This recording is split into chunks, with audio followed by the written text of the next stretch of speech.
Mga kainsan, tayo po'y nanlalain at ano po, yung po bang kinuha nating suso at saka po yung Tagalog na kuhol, yung native, ay ngayon lang po at akin tinabag. Ay ang gusto ko po ba dun mga kainsan ay ano, yung may pako, tapos ay may laing tinuto, tapos ay punong-puno ng silay. Hindi naman punong-puno, maanghang. Oh, nagkayod na rin po tayo ng niyog kanina. Nung habang tayo pagkatapos kumain. Hindi na makatigil yan ang mga kainsan. Naari, utay-utay. Aray laing lihi, kung tawagin sa amin. Alas 4 na mga kainsan. Ka-out lang natin sa trabaho. Ay aray sasaliting to.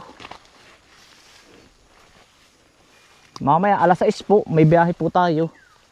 Bibiyahe tayo ng talong tsaka kalabasa. Aray numisan ko pa ano, gustong magluto na rin kahapon. Ay hindi ko naman magawa at inuna ko po yung pag-deliver po ng mais ni nanay saka ni Kambal. Ay gawa ng si Bumboy naman, nanganak ang asawa, ay siya ang nagbantay. Ay di hindi naman siya makapagmaniho ng tricycle. Kaya ako na po muna ang nagmaniho pauwi.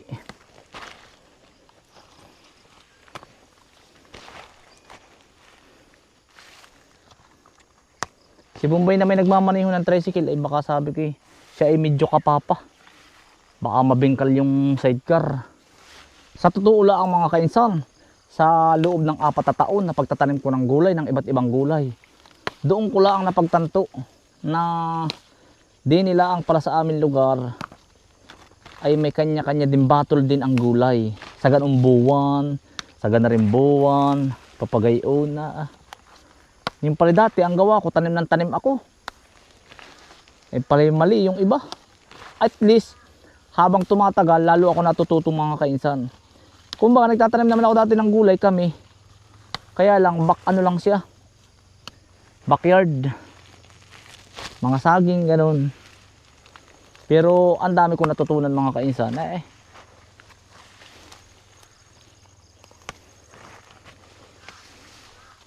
Sobrang dami. Yun nga, sabi nga nila, habang tumatagal, na-experience mo lahat, na ay gayon pala, ganari pala.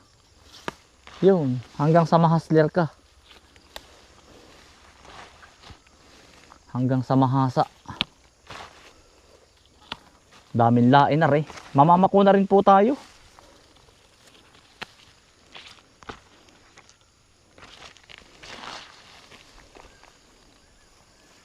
Mamamako na rin tayo. Marami na aray. Nakakuha na rin po ako sa bahay ay.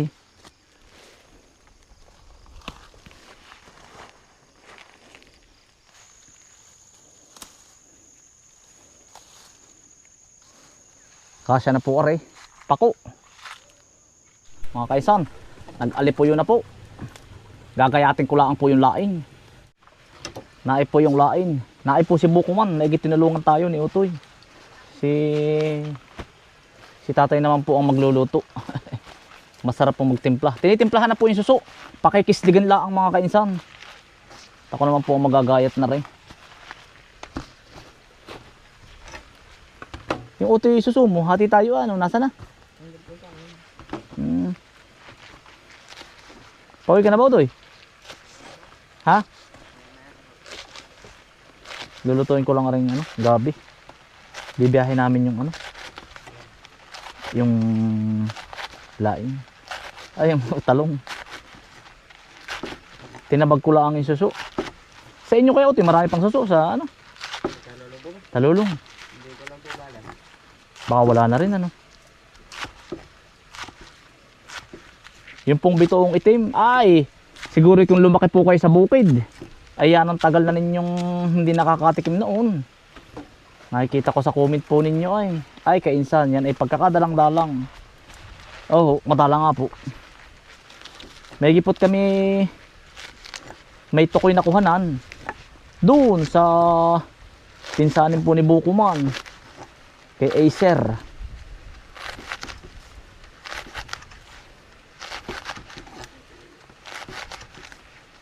Ari po ginagayat ko lang ng pino. Dini po gana rin talaga magluto. Hindi yung pagkakuha po ilulutuin ha. Hindi ba kagaya ng ano po ng sa iba na tinutuyo. Sa amin ay hindi.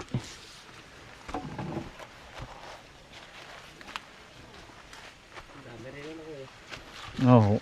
Oo, ito yung dami na. Kaisan, inano po ni tatay, tinimplahan na. Timplado na tatay. Anong timpla tatay niyan? Saka po suka, hindi wala na. Suka po ng niyog luya. Pakikisligin lang po yung ano, yung suso at saka, ito po papakita ko sa inyo. Bawang, paminta at saka asin. Yun lang. Luya. May lain pa ito dun. Nakanaw to eh. Sasama ko na din eh. Kailan ko ito ya, tatantarin ko lang ari ha. Ano ito eh. Oh, ano yun? Bunot. Bunot eh. Takay. Flavor ay bunot.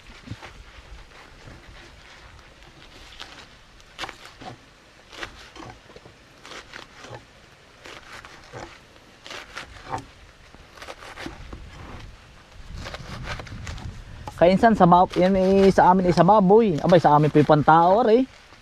Oh.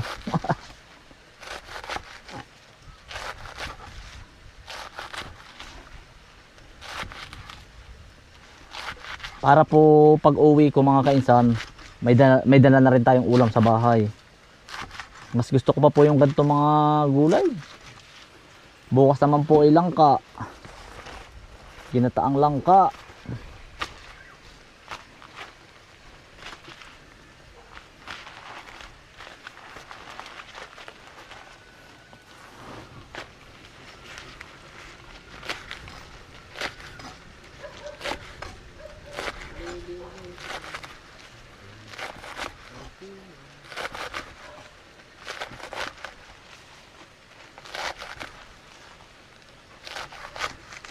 Tutudo ko na ratay.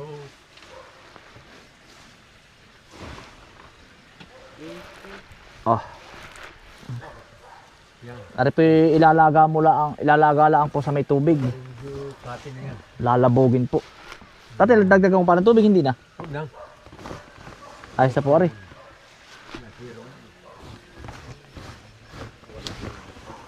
Mga kaisan, oh. Ay, ganyan eh, ano na. Mag-aalas 5:30 na. Ay, pag gantong oras mga kainsay, naglalaro ka pa sa labas. Sasabihin sa masirino na. Aw, para ba ngayon hindi uso ang sirino, ano? Sa amin po dati uso ang sirino.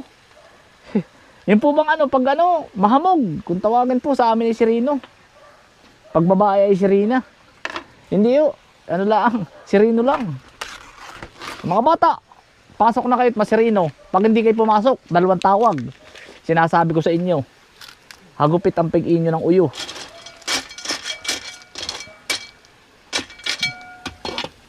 Oh, dati matindi. Mga kaisan, bebiyahe lang po kami ng talong. Igagaya ko lang po ari, habang nagluluto ng laing.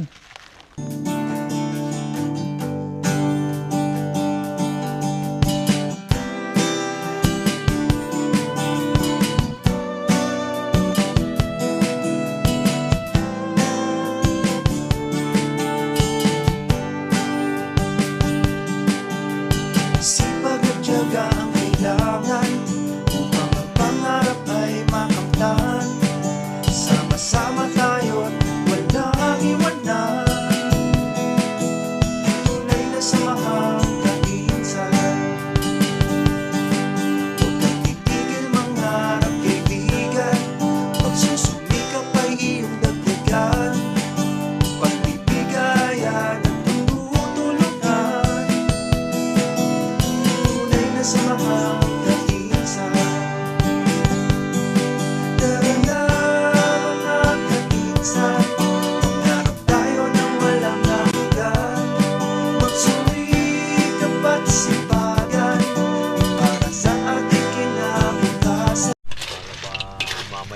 Palapot lang.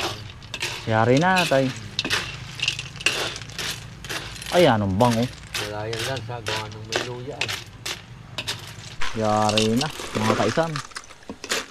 Paiga. Ang tatay, labog na po. Iyo. Ay, siya nga, ano. Yan, ihahalo na po ang laing. Luto na ang tatay. Oo. Yan na po yun, tas gagataan na po. Palapot po.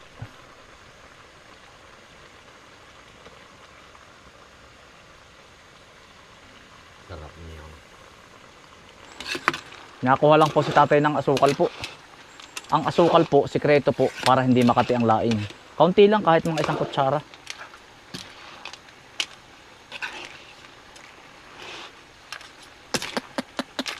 Naaamoy ko ng mga kainsan. Swabe to. Nakaw. Paku naman po, pang last bowl. Kaunting pakulo, yari na. Aahonin na. Mga kainsan, yari na po. Ginabi na kami. Pero panalo po. Nawala ang lihi. Mga kainsan, kakain po. Para po diretso biyahe na. Si tatay naman po ay solo. At si nanay po ay nakabantay po din kay sa asawa ni Bunso. Yan. Bagong anak po. Ang tatay. Naay na po. Wala tayong panundutan na tay. Susupo at saka ito sili natin. Yan. Yan mga kainsan. Kakain ho.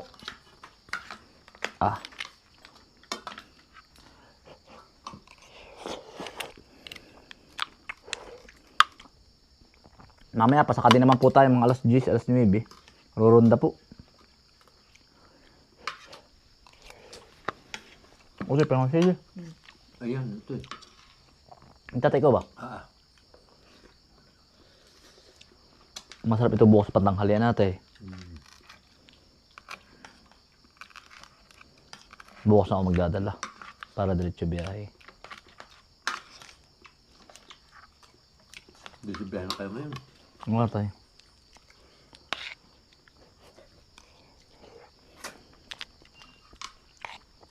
Nawala ang lihi ko. Minsan ko pa ito gustong gusto eh.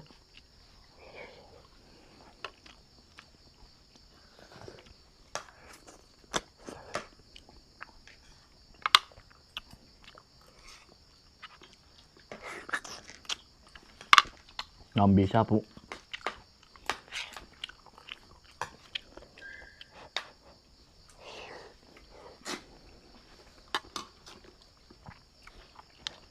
Ang taguhol.